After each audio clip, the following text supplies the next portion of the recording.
análisis tenemos con nosotros a Manuel Hidalgo, profesor de la Universidad de Pablo de Olavide. Manuel, muy buenas, a ver si te escuchamos bien. Hola, buenos días, ¿qué tal? Bueno, creo que tenemos algún problemita con el audio porque no escuchamos a Manuel. Vamos enseguida a intentar solucionarlo. Manuel, mira a ver si tienes muteado el micrófono por si acaso. Nosotros aquí de momento no te escuchamos. Vamos a intentarlo otra vez. Manuel, cuéntanos. A ver.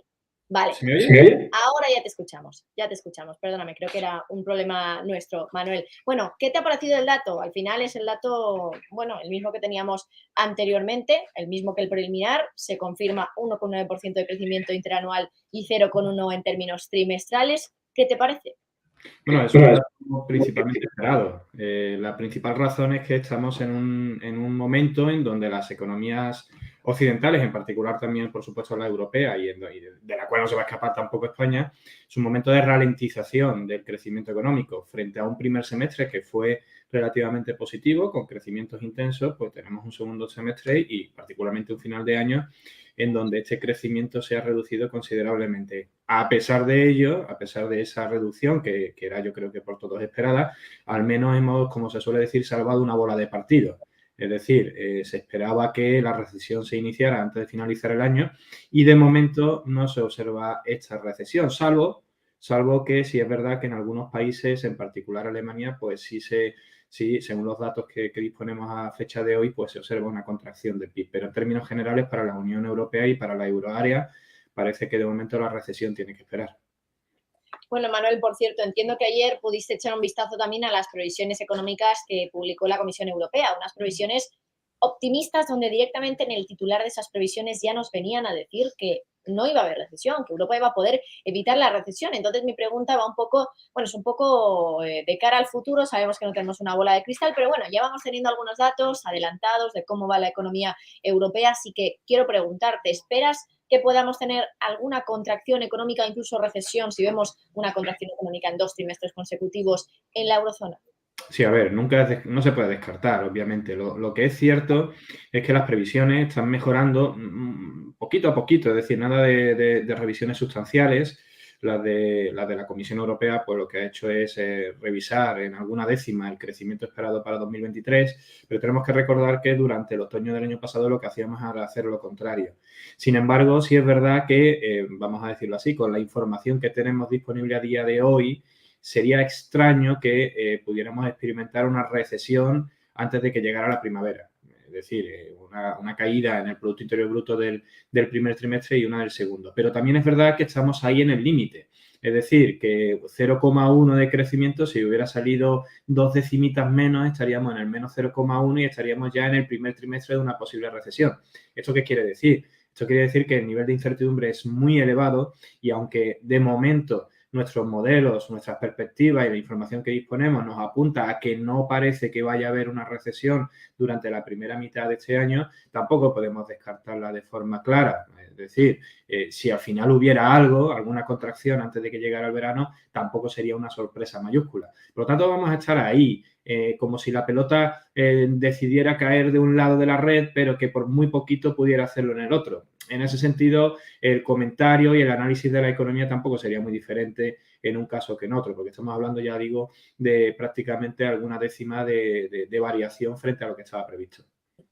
Bueno, por cierto, Manuel, sí que es cierto que la revisión, bueno, es una revisión, teníamos un dato preliminar que conocimos a finales de enero y que por lo tanto, bueno, pues ya estaba encima de la mesa cuando el Banco Central Europeo se reunió a principios de febrero, si no recuerdo mal, el 1 o 2 de febrero fue la reunión del Banco Central Europeo. Entonces ya tenían encima de la mesa este dato que hoy se ha confirmado y que es exactamente igual.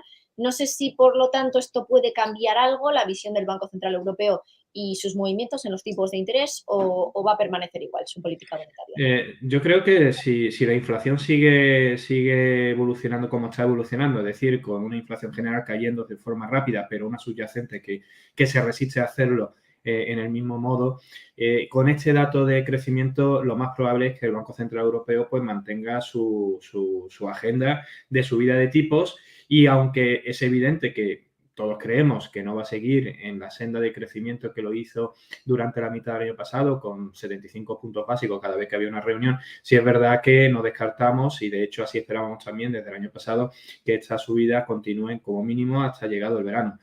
Hasta que, digámoslo de alguna manera, la subyacente y la tasa de crecimiento del PIB condicionen algo las decisiones, pero sobre todo la inflación, y en particular la subyacente, no retorne a niveles inferiores al 4%, diríamos que cercanos al 2%, es bastante probable que el Banco Central Europeo siga manteniendo su senda de crecimiento de tipo. Si es verdad que este dato, por decirlo de alguna manera, alivia en cierta forma las decisiones del Banco Central Europeo, aunque también podría ser, y esto es importante, que les haga pensar que no están haciendo lo suficiente y que, por lo tanto, los tipos de interés tendrán que subir más continuamente y durante más tiempo. Por lo tanto, en principio, es una información que ellos obviamente utilizan complementaria para la toma de sus decisiones, pero no debemos de olvidar que la información básica, la principal en la que se dejan caer para tomar sus decisiones, es principalmente la inflación.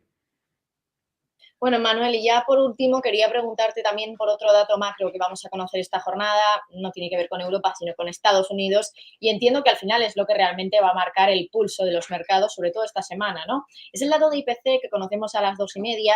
Se espera un dato del 6,2% respecto al 6,5% del mes anterior. Esto supone una caída, es decir, una desinflación de nuevo. Creo que sería ya el 7º mes consecutivo que tenemos desinflación en Estados Unidos. ¿Qué esperas tú del dato? ¿Crees que puede ajustarse a esas expectativas? Porque sí que es cierto que si, por ejemplo, miramos lo que espera la Fed de Cleveland, que hace ese dato de inflación nowcasting, es decir, como un forecast, pero que actualiza todos los días, es decir, una estimación que hace todos los días, que la actualiza todos los días. Ahora lo que espera es que esa inflación en términos anuales se mantenga en el 6,5% prácticamente, y que en términos mensuales pase del 0,5% esperado al 0,65%. Es decir, que realmente lo que espera es una inflación mayor a la que está estimando el mercado. Entonces, ¿por dónde pueden ir los tiros esta tarde a las 2:30?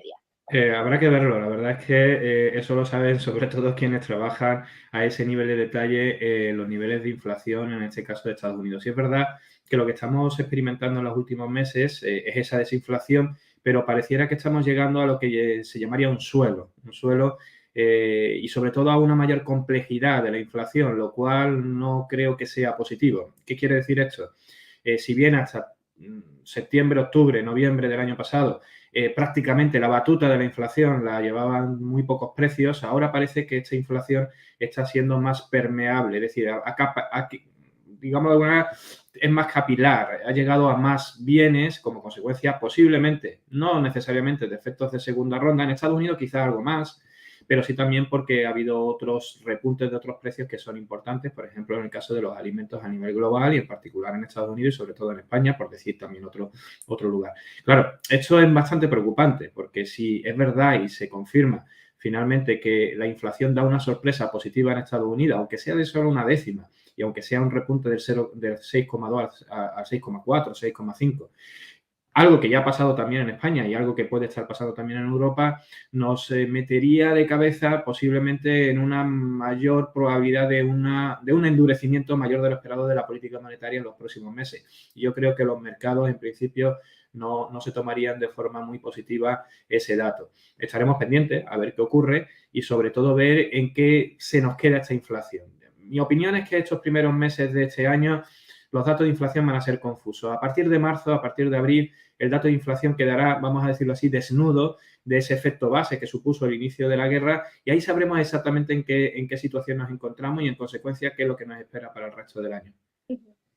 Bueno, por cierto, Manuel, no sé si este tema lo conoces, pero es cierto que a partir de este mes, de la lectura de este mes de enero de 2023, ya en Estados Unidos se va a aplicar un método de cálculo del IPC distinto, donde, por ejemplo, se le va a dar más peso a algunas partes o algunos componentes de esa inflación, como es la vivienda. ¿Crees que esto puede afectar negativamente al dato de hoy? Es decir, que finalmente quede por encima de lo que se espera, darle más peso a la vivienda.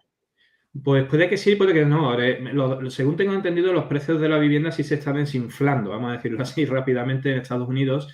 Fueron uno de los principales canales de subida de la inflación durante el año pasado, igual que otros bienes. y todo depende de qué peso se le esté dando y cuáles son esos cambios. Sí es verdad que cada vez que hay un cambio en las ponderaciones de las distintas rúbricas de los componentes del IPC, pues hay, a comparar con el año anterior, en este caso con el mes anterior, sí es verdad que parte de esa evolución, y por ejemplo, a lo mejor los datos que se publiquen hoy pueden estar contaminados por este cambio de ponderación, sea simplemente por razones metodológicas. En Estados Unidos suelen hacer estas cosas muy bien y suelen dar esa información y dar un análisis profundo para que los mercados y los agentes puedan entender perfectamente cuál ha sido la evolución de la inflación y cuál ha sido la evolución motivada no por los precios, sino por los cambios metodológicos. En España tenemos que recordar que esto ha ocurrido también en el mes de enero. Se han implementado varios cambios metodológicos en el mes de enero.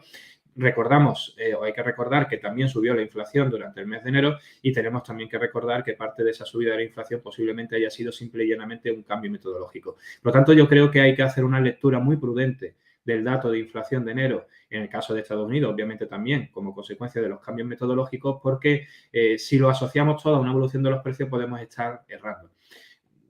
Habrá que ver, insisto, seguro que hay análisis que son capaces de desgranar las causas de la evolución de la inflación que se publica hoy, del dato de inflación que se publica hoy, y podrá quitar, como se suele decir, el grano de la paja y poder quedarnos exactamente con el dato que nos interesa, que es por qué y cómo han evolucionado los precios durante los últimos meses, en este caso el mes de enero en Estados Unidos.